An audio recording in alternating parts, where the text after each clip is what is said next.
Hello everyone, good morning for the time being and good afternoon in 15 seconds. Happy to be here with you today to present you our speech for today about performance material and sustainability. And especially in this speech today, we will focus on the recyclability and the recyclability of material in general and of course, composite more specifically. So my name is Jean-Paul MOULIN, Material Science Director for Arkema, and I will make this presentation with Pierre, GERARD. Thank you, Jean-Paul. In charge of the development of a given range of composite materials. Okay, so let's start. So in terms of agenda for this presentation, as I said, we will focus on especially recyclability. And you know, it's always the case when we speak about plastic material and especially a composite material that adopting thermoplastic composite structure could be more efficient for recycling. We wanted to show here that beyond saying that it is recyclable, we have also solutions to make it actually recycled. And this is what we'll present in the first step. What we are already doing today at an industrial scale, so TRL9 if we speak about technology readiness level, what we are doing with our today polyamide recycling. So it's not only about composite, but there are some composite as well that we are already recycling today with our polyamide family of material. Then in the second step, we will go into composite application and more specifically about what we can do with helium resin. For some of you who knows already helium is a thermoplastic liquid resin, which can be used to make a lot of composite process to manufacture some parts. And we'll present here today where we are. So we are not yet at the industrial scale for recyclability, but we already proven some interesting results, which will be presented for you today. So we estimate today we are at something like a TRL7. And of course, we are working to go to the next level. And we will finalize with the conclusion. So, as I said to start with, let's speak about what we are doing with our polyamide material today. As I said at the beginning in the introduction, it's not because a material is recyclable that it is effectively recycled. So that's why I think globally there is a lot of disappointment with plastic today, because even though industry and the players and scientists are making a lot of work and progress to make products which are recyclable, from recyclability to real, in fact, recycle, there are some steps that you cannot do without to avoid this disappointment we have today in the society about the use of plastics. And of course, as a material producer, we are very careful about that to be able to propose solutions which could really be adopted on the market.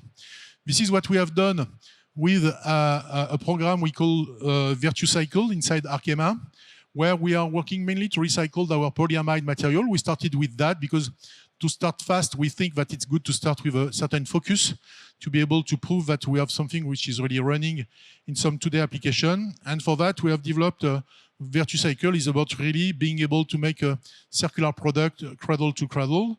So in this program, we are working to collect virgin material production scrap or leftovers. The same for our customers in the processing company and for the end consumers. And by collecting those products, we are able to recondition them to be able to make new products that could enter the market. So this is basically what we have done by the acquisition of a company in Italy called Agiplast, and where we are developing this VirtuCycle program. So I think, yes, it's coming here. We have a video which will a little bit explain more to you what we are doing with VirtuCycle and what we are doing in terms of recycling of our polyamide families. At Arkema, we design innovative materials for a more sustainable world. We recognize that simply creating recyclable materials is no longer sufficient, and we must commit to more efficient collecting and recycling technologies. Therefore, we went further by becoming an integrated recycling company and developed the VirtuCycle program, dedicated to PA11, PA12, PIBA, and PVDF. We collect materials to be recycled from virgin material producers, processing companies, and end consumers. We then re-engineer and recompound these materials into high-performance recycled materials. We collect high-performance polymers from various sources in our recycling process. Upon delivery to our Agiplast facility, the raw materials undergo a meticulous analysis by our team of expert scientists. After being validated, these materials go through our recycling process. We regenerate advanced polymers while maintaining their high-performance properties using a mechanical recycling process powered entirely by renewable energy.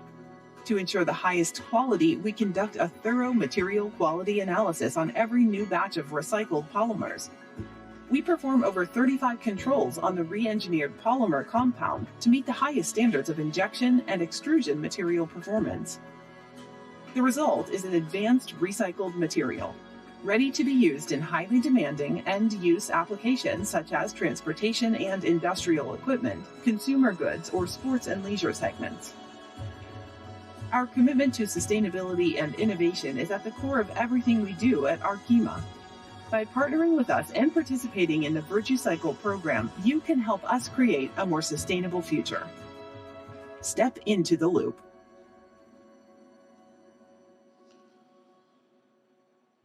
Okay, so this was the video to show you really what's happening with this Virtue Cycle program on our main polymer families. Is there a slide missing there, maybe? Yes, I jumped a little bit too fast, yes. So beyond being able to recycle this material, we're also providing to our customers some eco-design expertise that we are co-developing with our partners. And that's why also you have seen the last image on the video, which was you see someone running. It's because one of our applications we are very proud of is these shoes we made with on running, which is a shoe which is completely produced out of polyamide material, polyamide 11 real 100 material. So within these shoes, you find a range of our polyamide, which are used to make the sole, the different elements of the shoes. Every element of these shoes is made out of this polymer, so that at the end, a little bit like you see it on the image, you can crush it in one piece and get back to a material that can be reused to make a new sole for new shoes. So we have developed a range of material which are able to make the whole shoes, and on top of that, the innovation also brought in terms of market approach by On Running is that you are not anymore buying these shoes, you rent it.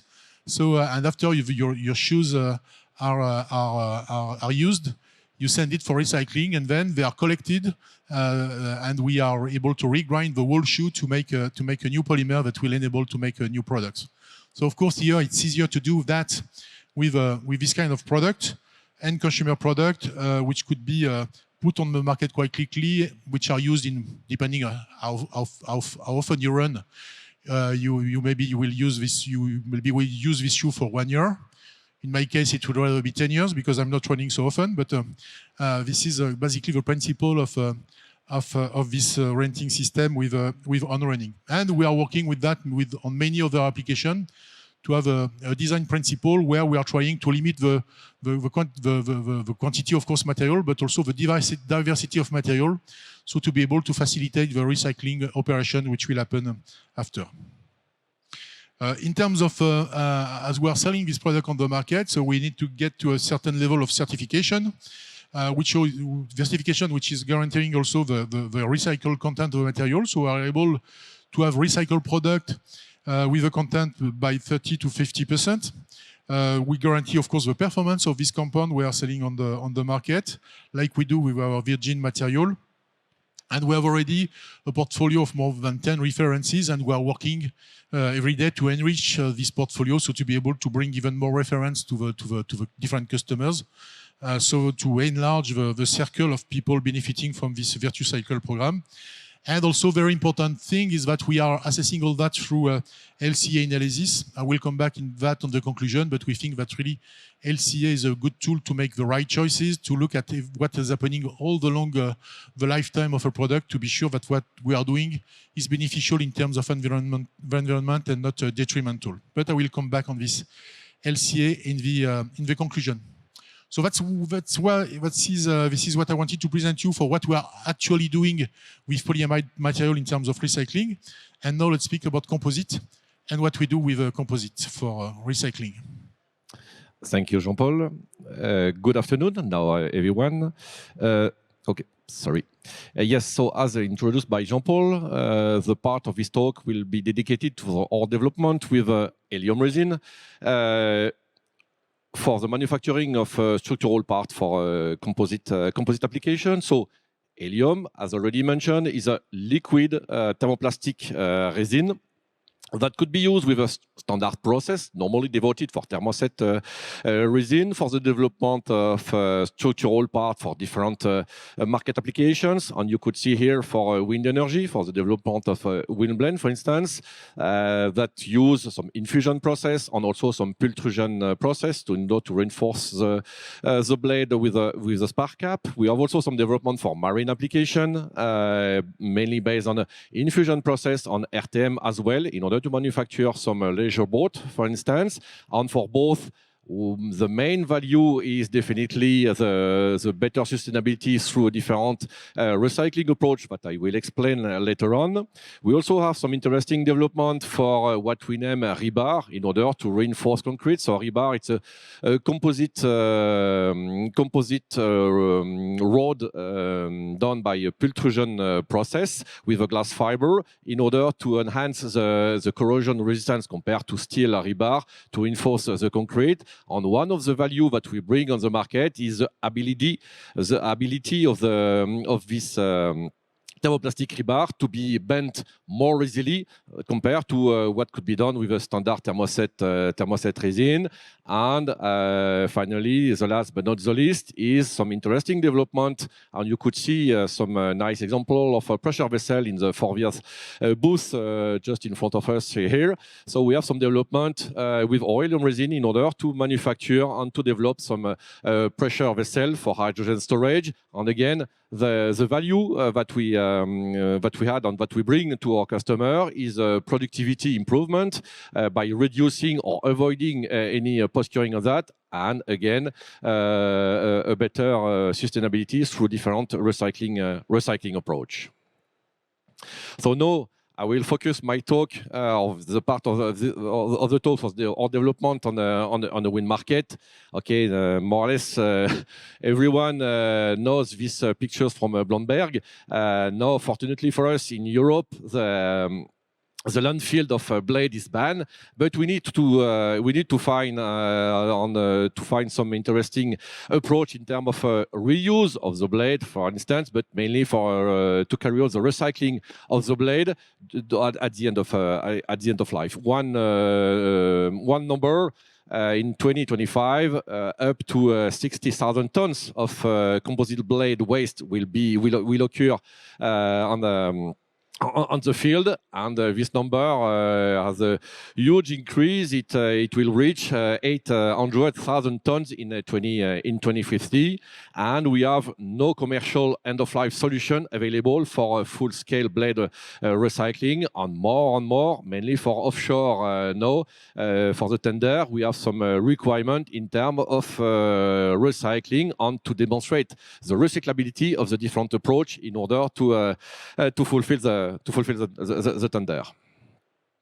So I will say some word about a collaborative program which is named Zebra, and which with a multi-partner, on which we could find Arkema. So we deliver helium resin to manufacture some blade and also some structural adhesive through its Bostik subsidiary. We have Owens Corning, who provides the glass fiber. LM Wind Power, this is a blade manufacturer. NG, which is an energy company on the wind farm operator. And Suez, which is our partner, who will take care about the one part of the recycling of the blade. And within this Zebra's program, LM already manufactured in 2022 a first full glass blade having a length of 62 meter length, full helium, so what we name full thermoplastic. It is mentioned here, 100% thermoplastic blades, the first one in the world. And last year, we also LM manufacture a second blade, which include a carbon spark cap for XL blade, having a length of 77 meter length. So, and in terms of recycling, unfortunately, for the manufacturing of composite parts, it generates a lot of waste. So we consider the post-industrial waste, mainly from the infusion process, which is based on different consumables linked to the infusion process, but fully thermoplastic. We could find some polyethylene, polypropylene, polyamide, for instance, all, okay, let's say polluted or contaminated with the resin. In our case, it will be with helium. So it's a full thermoplastic waste that we have to deal with.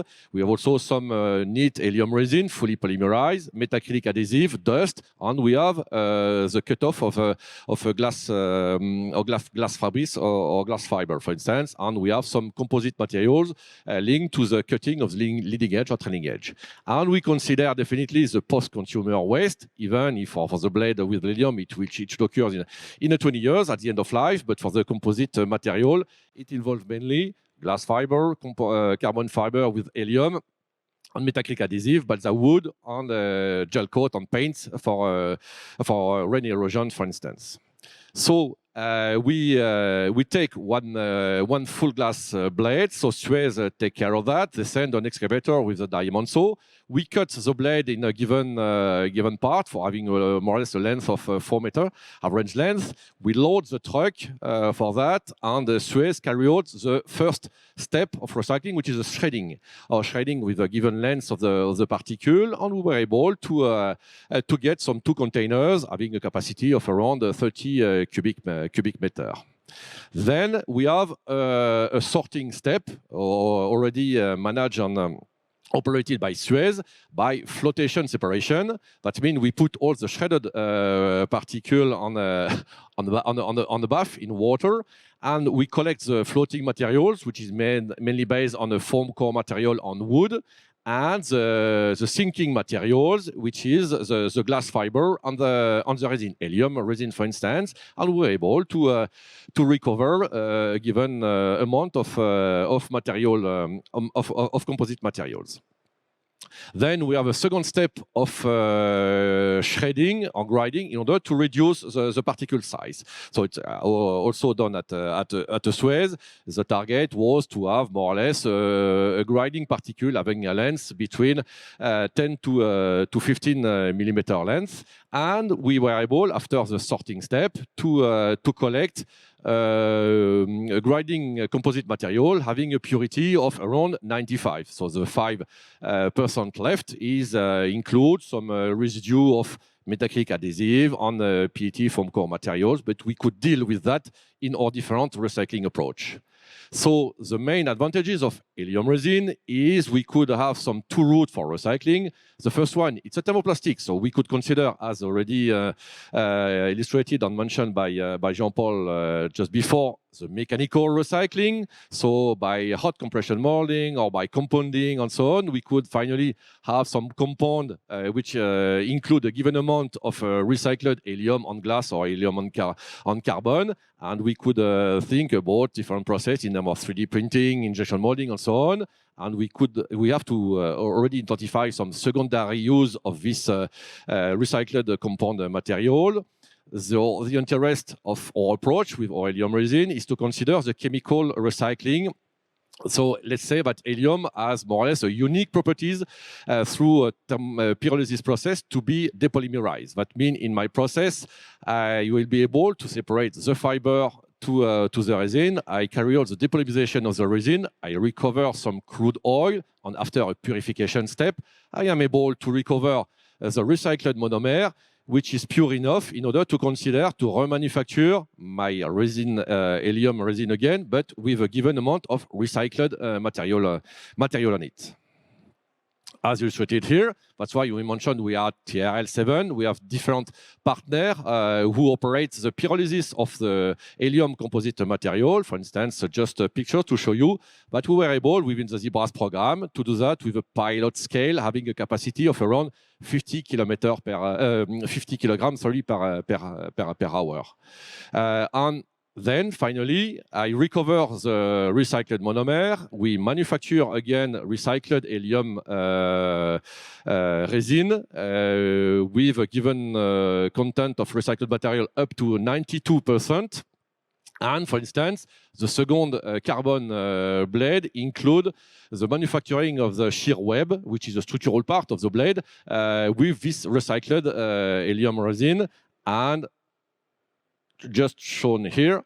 In terms of LCA and in terms of carbon footprint, we were able to show that more or less on a neat resin, we were able to divide by 3 the global warming or CO2 footprint compared to pristine helium resin with recycled helium resin, with in this case, which contain 92% of recycled material. So for us, it demonstrates the closed loop for circular economy. And in terms of TRL and cost, we report our thermolysis process in this figure. We are more or less at a TRL S7 as illustrated here in this figure. So what about the fiber? No, because in my process, I separate the fiber to the resin. Okay, Arkema will be interesting also to recover the recycled monomer in order to provide on the market some recycled helium again. For the fiber, our partner within the ZEBRAS program, which is Owens Corning, considers the remelting of the fiber. It's a thermal recycling for waste glass fiber.